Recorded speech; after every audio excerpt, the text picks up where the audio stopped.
आवाज महाराष्ट्राचा, महाराष्ट्रातील प्रत्येकाचा. खानदेश न्यूज सबस्क्राईब करा आणि अपडेट रहा. धन्यवाद.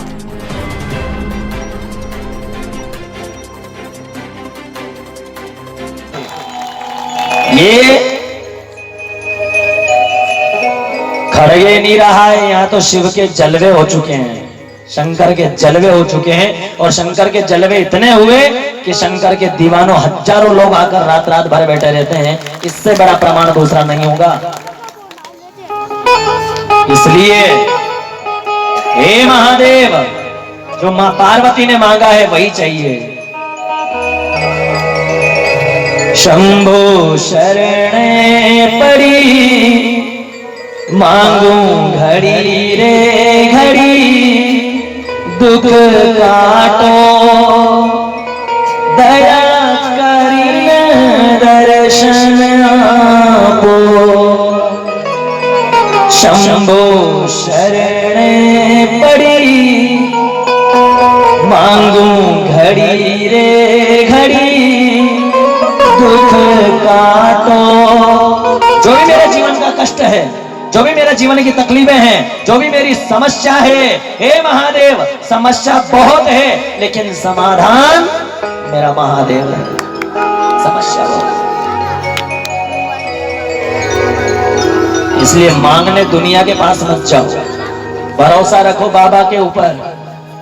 मां के पेट में था तो उसने जवाबदारी ले ली, मां के पेट से बाहर आया तो उसने जवाबदारी ले ली, बड़ा हुआ तो जवाबदारी ले ली, दांत आए तो जवाबदारी ले ली, और बड़ा हुआ तो जवाबदारी ले ली. और जब जवान होकर समझने लगा तब हम अपने आप को ये समझते हैं कि मैं कमा रहा हूं तो खा रहा हूं, लेकिन अपना बीता हुआ कल देखना, मेरी जवाबदारी लेने वाला कोई और नहीं था. एक बार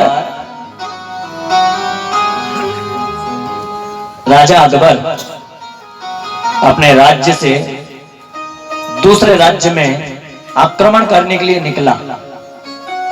जवाबदारी देखना, इट्स माय रिस्पॉन्सिबिलिटी.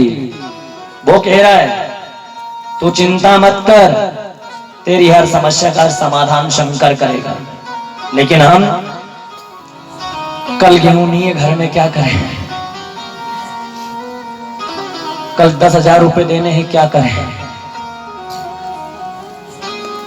दुनिया के दरवाजे ठोकने जाओगे तो बंद मिलेंगे, रिश्तेदारों के फोन लगाओगे तो बिजी मिलेंगे, दोस्तों के पास जाओगे तो सॉरी मिलेगा, लेकिन महादेव के पास जाओगे लोटा लेकर और कहोगे बाबा 5,000 की जरूरत है, बाबा कहता है जा घर पहुंच जा. 5 नहीं 10,000 तेरे घर पहुंच जाएंगे, किसी भी रूप में पहुंच जाएंगे, पर पहुंच जाएंगे. तू घर पहुंच. और ये प्रमाण कई लोगों के साथ हुआ है. राजा अकबर आक्रमण करने निकला दूसरे राज्य में,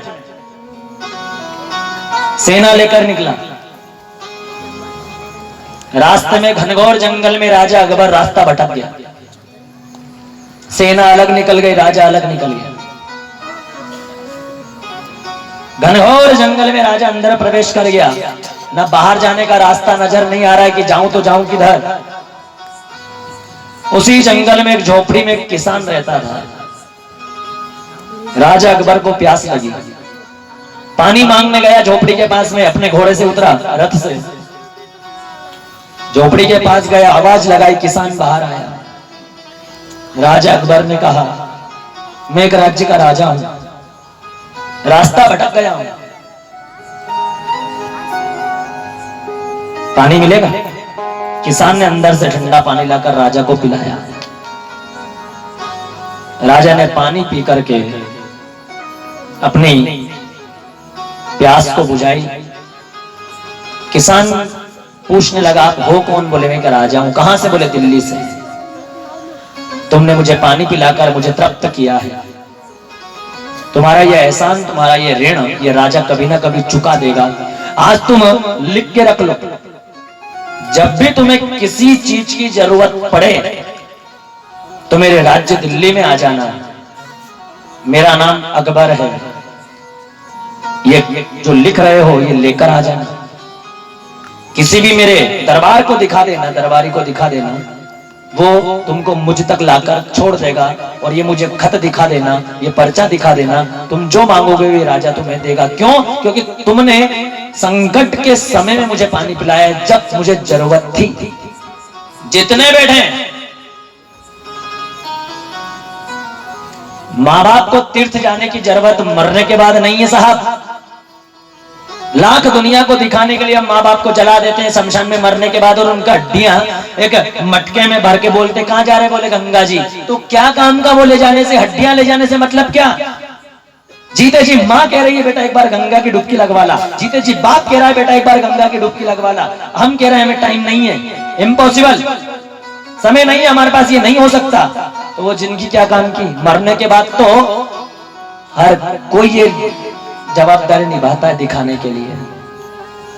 मरने के बाद फोटो के सामने हम खूब चाय धरते हैं, मरने के बाद हम फोटो के सामने खूब भोजन धरते हैं, मरने के बाद हम खूब ब्राह्मणों को बुलाकर जिमवाते हैं, मरने के बाद खूब हम गौरिया के ऊपर धूप करते हैं और वो धूप उनके नाक में घुसेड़ते हैं। तो क्या काम की? हाँ, क्या काम की वो?